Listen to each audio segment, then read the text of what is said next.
ପୂଜ୍ୟ ହଉଛି, ଭକ୍ତ ପ୍ରତିଷ୍ଠା କରିଛି, ବୈଷ୍ଣବ ପ୍ରତିଷ୍ଠା କରିଛି, କାଷ୍ଠ ପାଷାଣ ଧାତୁର ମୂର୍ତ୍ତି ନୁହନ୍ତି, ପିତୁଳା ନୁହନ୍ତି, ସେ କଥା କହୁଛି, ସେ ଭାବର ଆଦାନ ପ୍ରଦାନ କରୁଛି। ମାନେ ଦେଖିଥିବେ ଏଠି ଆମର ପ୍ରମାଣ ରହିଛି, ଏ ଉତ୍କଳ ଖଣ୍ଡ ପୁରୁଷୋତ୍ତମ କ୍ଷେତ୍ର, ଏଠି ପ୍ରମାଣ ରହିଛି। ଏଠି ଅଛନ୍ତି ସାକ୍ଷୀ ଗୋପାଳ, ସାକ୍ଷୀ ଗୋପୀନାଥ, କ୍ଷୀରଚୋର ଗୋପୀନାଥ, ତୋଟା ଗୋପୀନାଥ, ଜଗନ୍ନାଥ ଅଛନ୍ତି। କେଉଁ ଆଗମାନ କାଳ, କଣ ସାଧାରଣ ଏ କାଷ୍ଠ ପାଷାଣର ମୂର୍ତ୍ତି?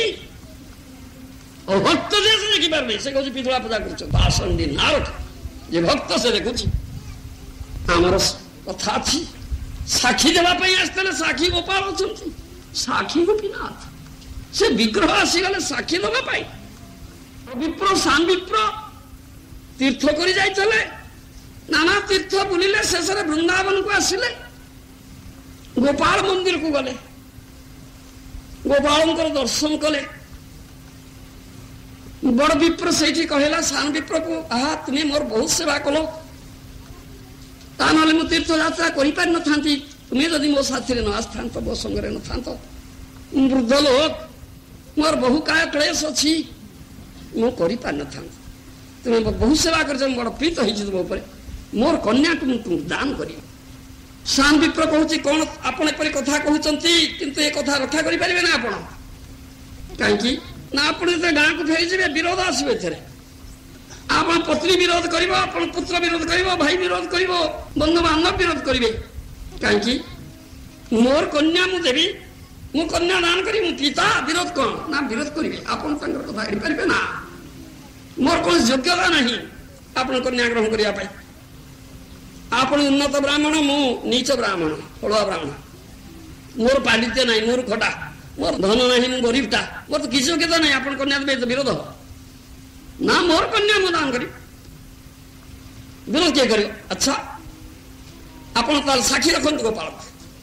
ସେ ଗୋପାଳକୁ ସାକ୍ଷୀ ରଖିଲେ, ଗୋପାଳ ବିଗ୍ରହ, ଗୋପାଳକୁ ସାକ୍ଷୀ ରଖି କହନ୍ତୁ, ମୁଁ ଗୋପାଳ ତୁମକୁ ସାକ୍ଷୀ ରଖୁଛି।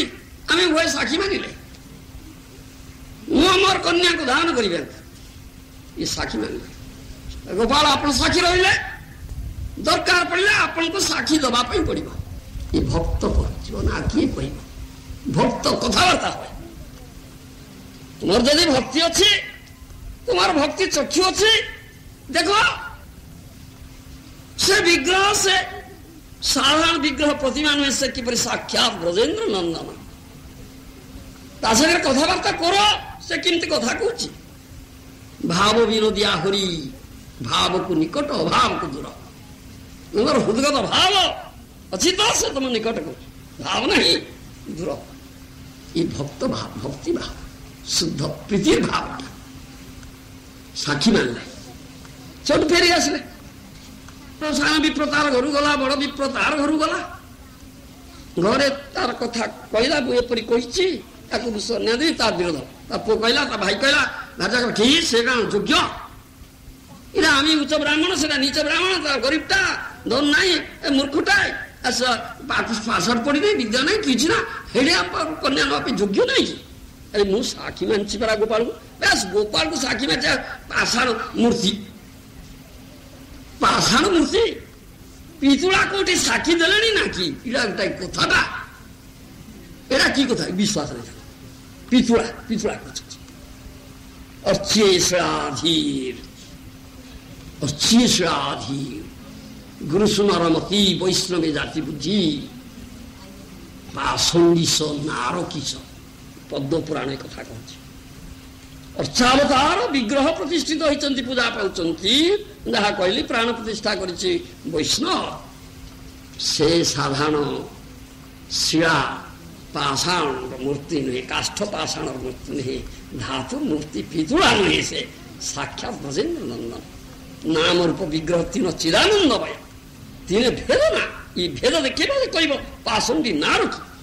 ସେଗୁଡ଼ାଙ୍କର ସେ ମାନେ ପାଷଣ୍ଡୀ ନାରକୀ, ତାର ପୁତ୍ର, ତାର କନ୍ୟା, ତାର ଭାର୍ଯ୍ୟାଇ, ତାର ଭାଇ ବନ୍ଧୁ ଏଗୁଡ଼ା କହିଲେ କିଏ କୋଉଠି ଗୋଟେ ଅଛି, ଗୋଟେ ପିତୁଳା ଆସିବ, ବିଗ୍ରହ ଆସିବ, ସାକ୍ଷୀ ଦେବ, ଏଗୁଡ଼ା କୋଥାଇ ତାର ଭାର ଦେଖେଇଲେ। କହିଲେ ବୁଢା ଲୋକ ଆଉ କିଛି କହିପାରିଲା ନା। ଚୁପ୍ ରହିଗଲା, ଆଉ କଥା ଉଠେଇଲା ନା। ମାସେ ବିତିଗଲା, 1.5 ମାସ ବିତିଗଲା, 2 ମାସ ବିତିଗଲା, କଥା ତ ଉଠୁନି।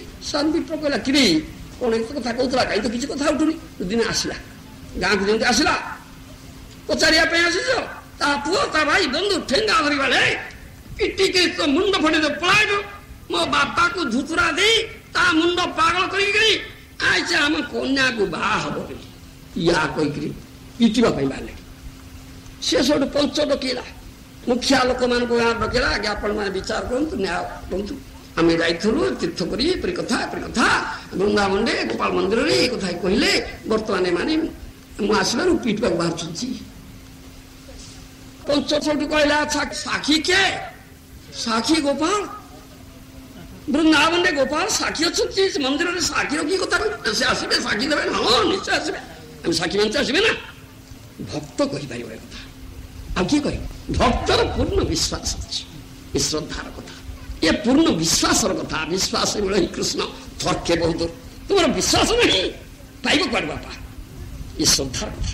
ଭକ୍ତ ଏ କଥା କହେ, ନିଶ୍ଚିତ ଦୃଢ଼ ବିଶ୍ୱାସ, ଅବଶ୍ୟ ରଖିବେ କୃଷ୍ଣ, କୃଷ୍ଣ ବିନା ରକ୍ଷା କର୍ତ୍ତା আর কেহ না।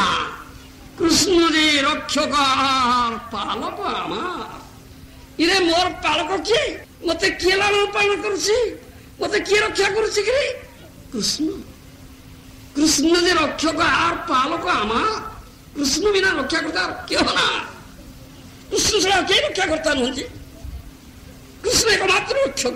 রক্ষেস্থিতি বিশ্বাস গোত্রুত্বে বর্ণন তথা আত্মনিক্ষেপ কার্পণ্যেশ্বর বিদ্যা শরণাগতি নিশ্চয় রক্ষিবে, অবশ্য রক্ষিবে কৃষ্ণ। এই দৃঢ় বিশ্বাস, এই বিশ্বাস নিশ্চয় রক্ষিবে। যার বিশ্বাস না আছে সে পাইব না, সে তার সন্দেহ আছে, তার সন্দেহ আছে, সে কপটি ব্যক্তি আছে। এটা কথাটা তেমন করে নিশ্চয় না। ডাক যা, তবে সাক্ষীকে ডাক, সে যদি আসবে সাক্ষী দেবে, আমি জানি কোন ঠিকানা কথা হয়েছি, আর নিশ্চয় সে বাদ দেবে। আমি তো নিশ্চয় বার করতে সে কোন মনে করে শুরু সে গলা। ସାନ ବିପ୍ର ଗଲା, ବୃନ୍ଦାବନକୁ ଗଲା, ଗୋପାଳ ମନ୍ଦିର କହିଲା ଆପଣଙ୍କୁ ସାକ୍ଷୀ ମାନିଥିଲୁ, ଆପଣଙ୍କର କଥା ମନେ ଅଛି ନା? ବଡ ବିପ୍ର କହିଥିଲେ କନ୍ୟା ବିବାହ ଦେବା ପାଇଁ ଆମେ ସାକ୍ଷୀ ମାନିଥିଲୁ, ଦରକାର ପଡ଼ିଲେ ଆପଣଙ୍କୁ ସାକ୍ଷୀ ଦେବା ପାଇଁ ଯିବା ପାଇଁ ପଡ଼ିବ। ବର୍ତ୍ତମାନ ସେଇ କଥା ଉଠିଛି, ସେଇ ଅବସ୍ଥା ଆସିଛି। ସେ ଆଉ ବିବାହ ନ ଦେବାରୁ ବର୍ତ୍ତମାନ ପଞ୍ଚ ବସିଛନ୍ତି, ସେ ଡକେଇଛନ୍ତି, ଆପଣଙ୍କୁ ଯାଇ ସାକ୍ଷୀ ଦେବା ପାଇଁ ପଡ଼ିବ। ସେଠୁ ସେ ବିଗ୍ରହ କହିଲା, ହେ ରେ ତୁ ଦେଖିଛୁ କୋଉଠି? ବିଗ୍ରହ କୋଉଠି ଗଲେଣି? ବିଗ୍ରହ ଯଦି ଯାଉନାହାନ୍ତି, ତୁମେ କଥା କହୁଛ ଯେ? ତୁମେ ଯଦି ବିଗ୍ରହ କାଷ୍ଠ ପାଷାଣ ମୂର୍ତ୍ତି ଜୀବ ନାହିଁ କହୁଛ, କଥା କହୁଛ, କଥା କହୁଛ ଜୀବ ନାହିଁ କା? ପିତୁଳା ନୁହ, ପ୍ରତିମା ନୁହ, ତୁମେ ସାକ୍ଷାତ ବ୍ରଜେନ୍ଦ୍ର ନନ୍ଦନ କହିଛ। ତୁମେ କଣ ପ୍ରତିମା? ତୁମେ ସାକ୍ଷାତ ବ୍ରଜେନ୍ଦ୍ର ନନ୍ଦନ, ନନ୍ଦ ମହାରାଜର ପୁଅ। କଥା କହୁଛ, ଜୀବ ନା, ଯିବାକୁ ପଡିବ। ଭକ୍ତ କହିପାରେ କଥା, ଆଉ କିଏ? ଭକ୍ତ ବାନ୍ଧିଛି ପରା ପ୍ରେମରେ, ଭକ୍ତ ଯାହାକୁ କଥା କରେ। ଭକ୍ତେଚ୍ଛା ଉପାଦ ରୂପେ ଭକ୍ତ ପ୍ରେମାଧୀନତା ସ୍ୱୀକାର କରିଛନ୍ତି। ଭକ୍ତ ବାତ୍ସଲ୍ୟ ଅନ୍ୟ କଥା ନେଇ ଭକ୍ତି ଆହୁ ଏକ ଭକ୍ତି ରାଜ୍ୟ, ସେ ଅନ୍ୟ କୌଣସି ବାର୍ତ୍ତା ପାଇପାରିବ ନା। ସବୁଠୁ ଦେଖିଲେ ଇଏ ତ ଭକ୍ତ ପ୍ରେମାଧୀନତା ସ୍ୱୀକାର କରିଛନ୍ତି, ଆଉ ନାହିଁ କରିବେ କଣ ବାପା? ହଁ ହଁ ଯିବା ଯିବା, ଆମେ ଯିବା। ସ୍ୱୀକାର କଲେ, ହଁ ତୁମେ କଥା କହୁଛ, ଯିବ ନା? ପ୍ରତିମା ନୁହଁ, ତୁମେ ସାକ୍ଷାତ ବ୍ରଜେନ୍ଦ୍ର ନନ୍ଦନ, ତୁମେ ସାକ୍ଷାତ ବ୍ରଜେନ୍ଦ୍ର ନନ୍ଦନ, ନନ୍ଦ ମହାରାଜ କଣ ପ୍ରତିମା ନା କଣ? ଏ ଭକ୍ତର ଚକ୍ଷୁରେ ଦେଖୁଛି, ଏ ଭକ୍ତର ଚକ୍ଷୁ, ଏ ଭକ୍ତ ଭାବ। ରାଜି ହେଲେ, ହଁ ଯିବା, ଯିବା ନିଶ୍ଚୟ, ସାକ୍ଷୀ ଦେବା, ଚାଲ ଯିବା। ତୁ ଆଗେ ଆଗେ ଚାଲିବୁ, ମୁଁ ପଛ ପଛେ ଚାଲିବି, ପଛକୁ ଚାହିଁବୁନି ଜମା। ଯୋଉଠି ପଛକୁ ଚାହିଁବୁ ସେଇଠି ରହିଯିବି, ଆଉ ଯିବି ନା। ଏ ସର୍ତ୍ତ କରୁଛନ୍ତି, ଏ ସର୍ତ୍ତ କରୁଛନ୍ତି, ନିୟମ କରୁଛନ୍ତି। ତୁ ଆଗେ ଆଗେ ଚାଲିବୁ, ମୁଁ ପଛେ ପଛେ ଚାଲିବି। ମୋ ନୂପୁର ଧ୍ୱନି ଶୁଣୁଥିବୁ, ରୁଣୁ ଝୁଣୁ ବାଜୁଛି, ଜାଣୁଥିବୁ ଯେ ମୁଁ ଆସୁଛି, ଯାଉଛି ବୋଲି, କିନ୍ତୁ ପଛକୁ ଜମା ଚାହିଁବୁ ନା। ଯୋଉଠି ଚାହିଁବୁ ସେଇଠି ରହିବି, ଆଉ ଯିବି ନା। ଆଉ ପ୍ରତିଦିନ 3 ପା ଚାଉଳର ଅନ୍ନ କରିବୁ, ମତେ ନିବେଦନ କରିବୁ, ବେଶ ହରିନାମ କରିବୁ, ଚାଲିବୁ, ଚାଲୁ, ମୁଁ ଚାଲୁଛି, ଆଉ ଯିବି। ଆଉ ଏ ନିୟମ ସେ ସେଇଆ କଲେ। ସେ ନିୟମ ପାଳନ କରିକିରି ସେ ଆସିଲେ, ତାଙ୍କର ରୁଣୁ ଝୁଣୁ ଧ୍ୱନି ଶୁଣୁଥାନ୍ତି ନୂପୁର। ଗୋପାଳ ଆଉଛନ୍ତି, ଆଉ ଅଳ୍ପ ଦୂର ବାଟ ଅଛି, ଗାଁ ହେଇ ଆସିଗଲାଣି ତ, ଆଉ ବାଟ କହିକିରି ଚାହିଁଲା, ଚାହିଁଲା ଛିଡ଼ା ହେଇଗଲା, ବିଗ୍ରହ ଛିଡ଼ା ହେଇଗଲା, ଆଉ ଚାଲିଲେ।